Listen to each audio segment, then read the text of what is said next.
Naging kapanapanabik ang laban ng France at ng Team USA, samantala naiiyak pa rin si Victor Wembanyama dahil sa silver medal lamang na nakuha nila. Sila pa naman ang host. Ayos lang yun, Wemby. Ang sayangan ni Jokic sa kanilang bronze medal kahit deserve din nilang silver.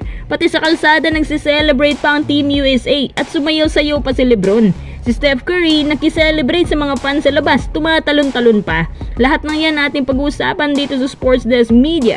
Subscribe naman sa akin bilang suporta. Paki-follow na rin ang ating bagong TikTok account. Sa sobrang dami ng fans ng USA worldwide, halos buong mundo nga nakikisa sa selebrasyon ng Team USA. Kung babalikan natin ang labanan, si Steph talaga ang sumelyo sa last minute ng shot clock sa fourth quarter kasi muntik na makahabol ng Team France. Pero dahil sa 4 straight threes ni Curry na nag-viral ngayon, abay nawala na ng pag-asa ang Team France. Tingnan mo nga move na to, kahit wide open si Lebron at KD pero tinira pa rin ni Steph. Kahit ipit na pero pumasok. Yun na nga ang panalong-panalong Team USA. Bukod sa gold medal, naging MVP naman sa Olympics na to si LeBron James. 39 na po yan pero tingnan mo nga kung paano maglaro. Teka, tingnan nga muna natin yung celebration nila kanina mula sa arena hanggang pabalik sa kanilang hotel. Yan po ang latest.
At yan po ang latest na mga pangyayari pagkatapos na makuha ng Team USA ang gintong medalya.